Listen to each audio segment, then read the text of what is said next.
Oumar Ba nekk président conseil surveillance agence sénégalaise de la reforestation et de la Grande Muraille Verte nekk tamit maire commune Ndiop ci département de Fatick dañ fi am ndaje tey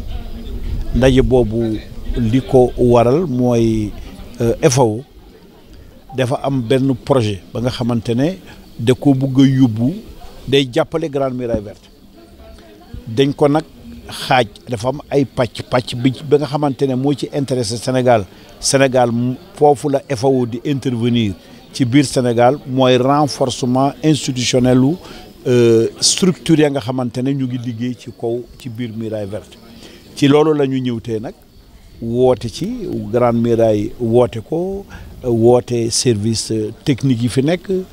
muy service eaux et forêt muy service éducation muy service santé ñëpp institution ba nga xamante ne am nga wàll ci taxawal Muraille Verte bi ñu daje fii pour seet naka la ñuy tëgg programme boobu ba nga xamante ne ku ne ci wàll bi nga nekk projet bi nga xamante ne FAO yore na ko naka la lay jàppale ba sa liggéey bi nga def ci Grande Muraille Verte bi mu nekk liggéey bu mën a bu mën a jaar yoon. waaw comme ni ñu ko waxee rek programme Grande Muraille Verte dafa nekk programme bu am solo ndax day dundalaat àll bi day dundalaat suuf si te suñu buggee moom suñu bopp ci wàllu mbéy di béy di dunde di lekk la nga xamante ne moom la ñuy béy fokk ñu dundalaat suuf si suñ dundalul suuf si mënuñoo béy la nga xamante ne mën nañu dundal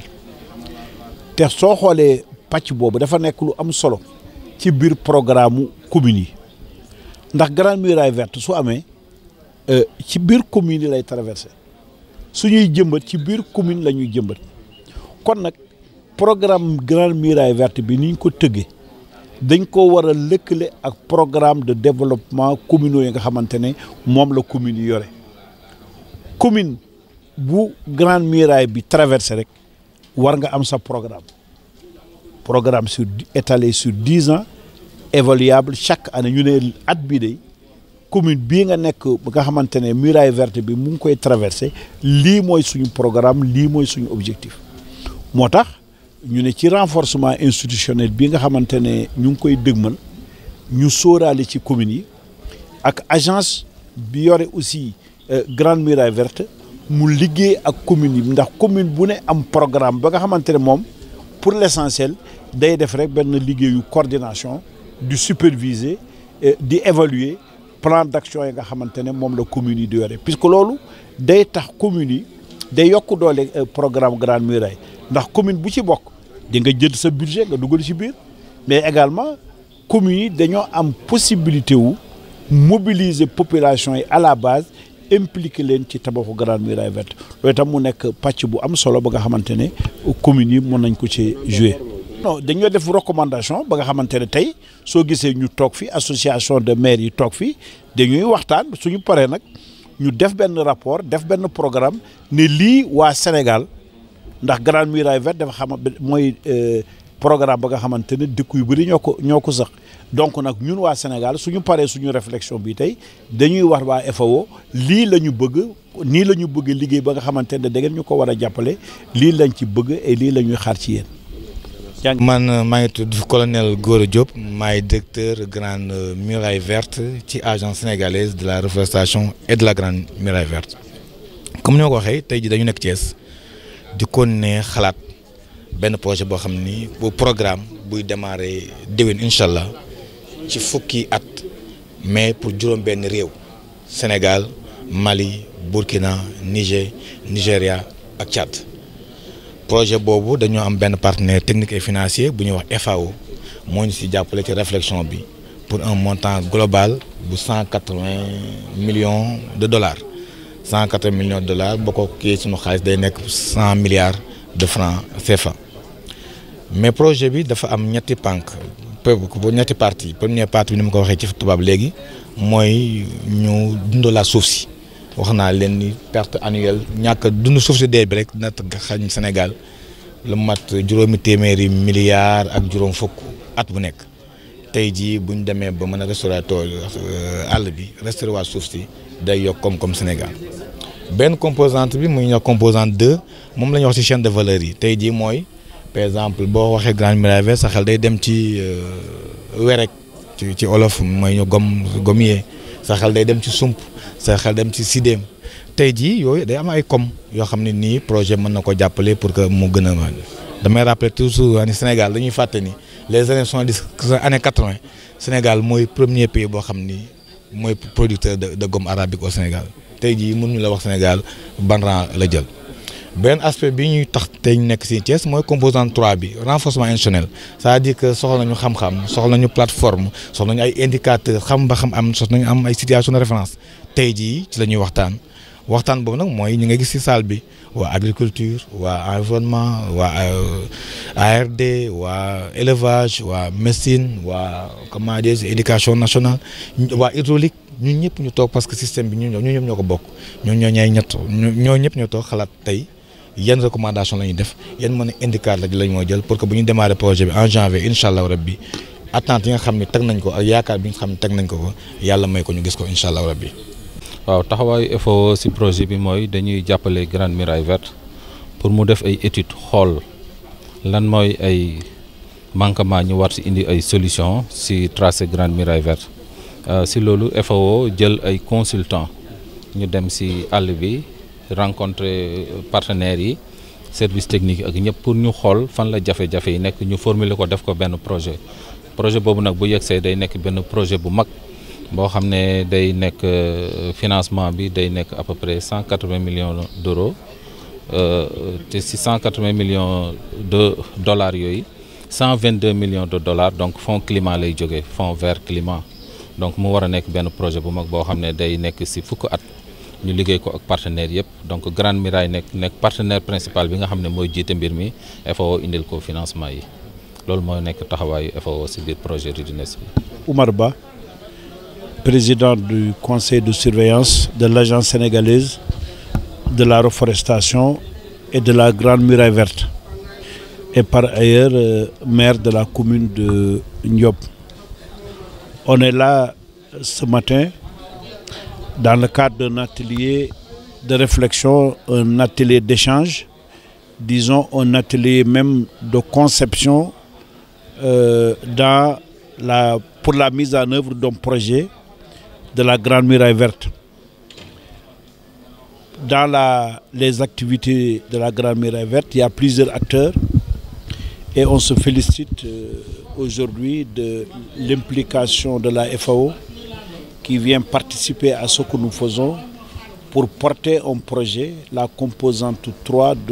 le Sénégal est intéressé par la composante 3 de ce projet porté par la FAO et qui sera soumis au financement du Fonds vert climat. Et cette composante 3 va beaucoup intervenir dans le renforcement institutionnel des organes et des institutions qui contribuent à la Grande Muraille Verte. Donc il y a l'agence, mais vous savez aussi qu'il y a des services déconcentrés qui interviennent dans le cadre de la Grande Muraille. Et ce volet 3, dans lequel le Sénégal est impliqué, va beaucoup travailler pour donner un contenu donc, à la proposition qui sera soumise au financement du Fonds vert climat. Moi, je pense que dans une logique de recherche d'efficacité, dans une démarche inclusive, on ne peut pas se passer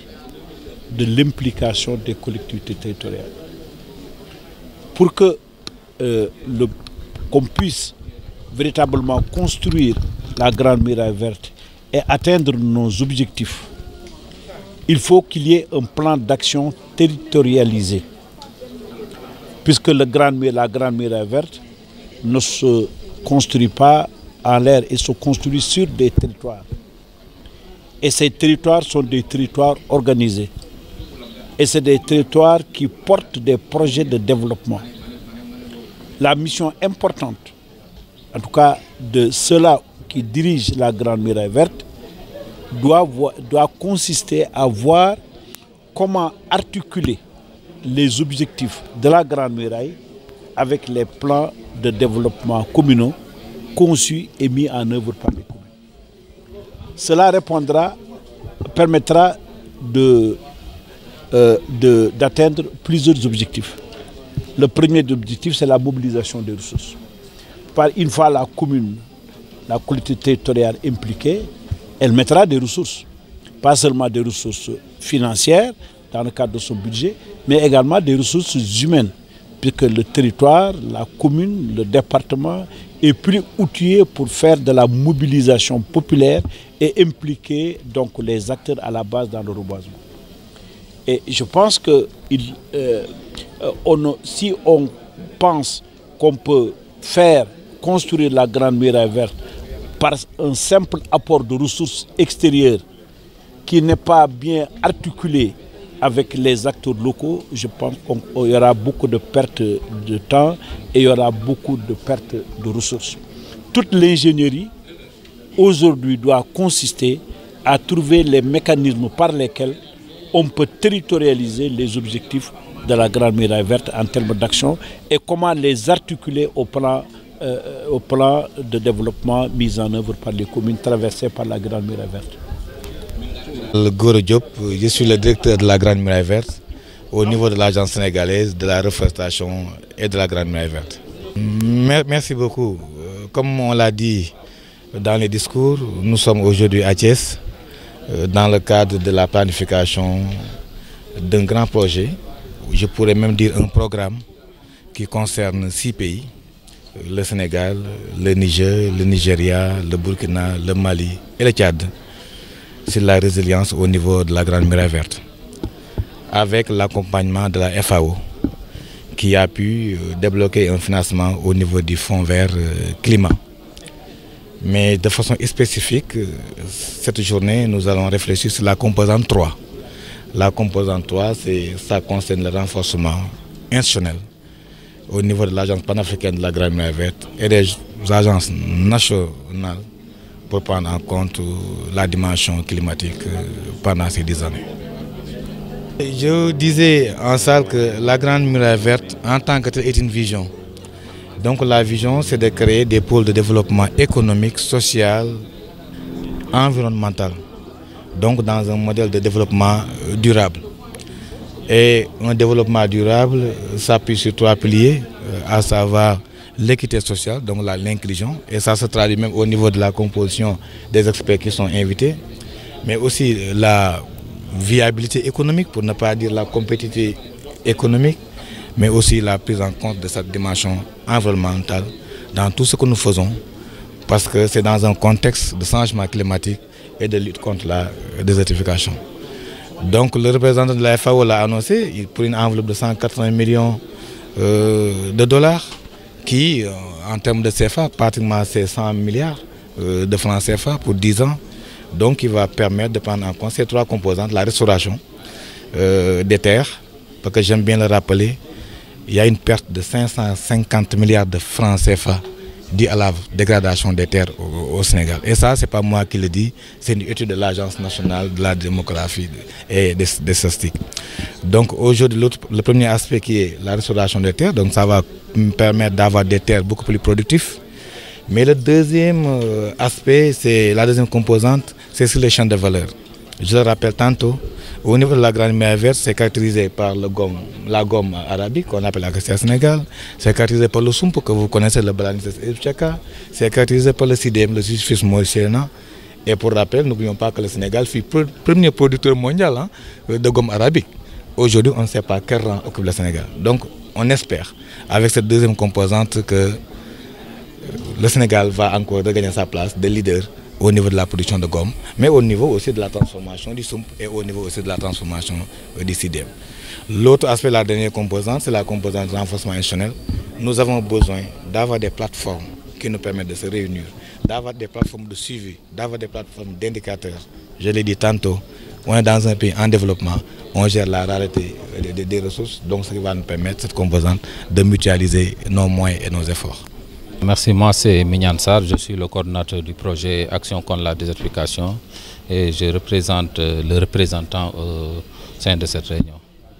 Le rôle de la FAO dans le cadre de ce projet, c'est d'accompagner le processus de formulation, donc des études qui sont menées sur le terrain. Et là, la FAO a recruté à peu près 9 consultants dans plusieurs domaines, dans le domaine de la faune, de la foresterie, du climat, des spécialistes en socio-économie, en genre, pour en tout cas relever tous les manquements qui se trouvent sur le tracé de la Grande Muraille Verte et formuler ce projet. Donc c'est un projet qui s'étend sur 6 pays en Afrique. Donc, comme l'a bien dit, c'est le Niger, le Nigeria, le Mali, le Burkina Faso, le Tchad et le Sénégal. Donc pour un budget, donc ce projet va aboutir à un autre projet pour un budget de 180 millions de dollars, dont 122 millions donc, financés dans le cadre du Fonds climat. Donc voilà un peu le rôle de la FAO qui accompagne la Grande Muraille Verte, qui est un partenaire sur le tracé de la Grande Muraille Verte.